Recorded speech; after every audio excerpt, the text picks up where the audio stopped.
Hi students, welcome to Vedam Max. நம்ம 10ஆம் வகுப்பு முக்கோணவியல்ல பயிற்சி 6.2ல செகண்ட் சம் பார்க்கலாம். ஒரு சாலையின் இருபுறமும் இடைவெளியே இல்லாமல் வரிசையாக வீடுகள் தொடர்ச்சியாக உள்ளன. ஓகேங்களா? ஒரு சாலை இருக்கு. இந்த நடுவில் இருக்கிறது சாலை. இருபுறமும் வீடுகள் இருக்கு. தொடர்ச்சியாக இடைவெளி இல்லாமல். ஓகேங்களா? அப்போ அவற்றின் உயரம், அந்த வீடுகளோட உயரம் எவ்வளவா? 4√3. 4√3 நடுவில் ரோடு இருக்குது, சாலை இருக்குது. ஓகேங்களா? பாதசாரி ஒருவர் சாலையின் மைய பகுதியில் நின்று கொண்டு வரிசையாக உள்ள வீடுகளை நோக்குகிறார். 30 டிகிரி ஏற்ற கோணத்தில் பாதசாரி வீட்டின் உச்சியை நோக்குகிறார் எனில் சாலையின் அகலத்தை காண்க. இந்த சாலை இருக்கு இல்லைங்களா, இதோட அகலத்தை தான் கண்டுபிடிக்க சொல்கிறாங்க. இதோட அகலம், இந்த அகலத்தை கண்டுபிடிக்க சொல்கிறாங்க. ஓகேங்களா? இப்போது இரண்டு வீடுகளுக்கு நடுவில் சாலையோட மையத்தில் ஒருவர் நின்றுருக்காரு. அதாவது பிங்கிற புள்ளியில் நின்றுருக்காரு. அவர் என்ன பண்ணுறாரு, இருபுறமும் உள்ள வீடுகளை அதோட உச்சியை 30 டிகிரி ஏற்ற கோணத்தில் பார்க்குறாரு. அதாவது கீழேருந்து மேலே பார்த்தா ஏற்ற கோணம். ஓகேங்களா? அப்போது இங்கே 30 டிகிரினா இந்தாண்டி 30 டிகிரி தானே. ஏன்னா அவர் மையப்பகுதியில், சாலையோட மையப்பகுதியில் தான் நிற்கிறாரு. சரிங்களா? அதனால் ரெண்டு பக்கமும் சேமாக தான் இருக்கும்.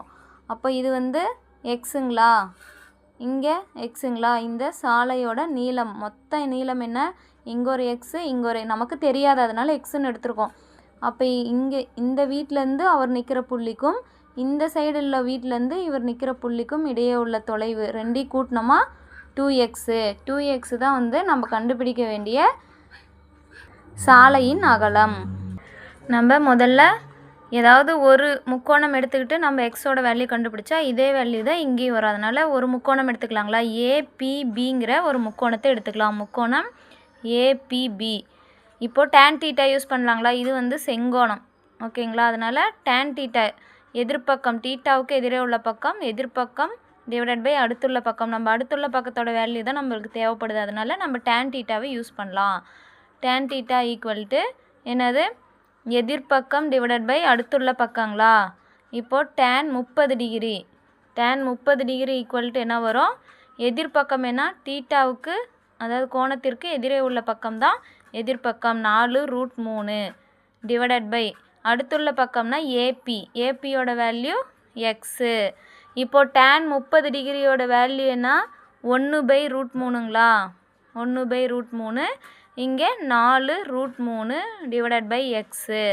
இப்போது வகுத்தலில் இருக்கிற எக்ஸை இந்த சைடு கொண்டு வந்தோமா பெருக்கல்ல மாறிடுங்களா? இங்கே வகுத்தலில் இருக்கிறது இங்கே வந்தால் பெருக்கல்ல மாறிடுங்களா? அப்போது 4√3 ஆல்ரெடி இருக்குது.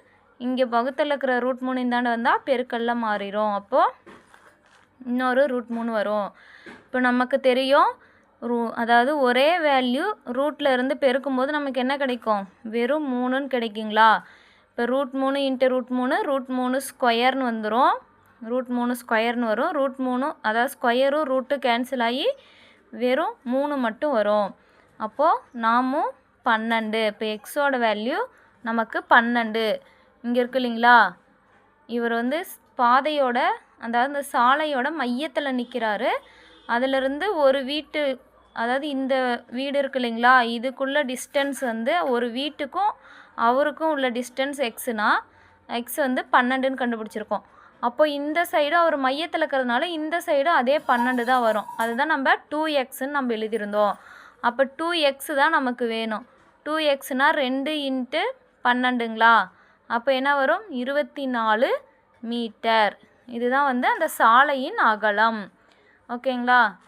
தேங்க்ஸ் ஃபார் வாட்சிங் ஸ்டூடெண்ட்ஸ். என்னோடய வீடியோஸ் உங்களுக்கு யூஸ்ஃபுல்லாக இருந்தால் சப்ஸ்கிரைப் பண்ணுங்கள், லைக் பண்ணுங்கள், கமெண்ட் பண்ணுங்கள்.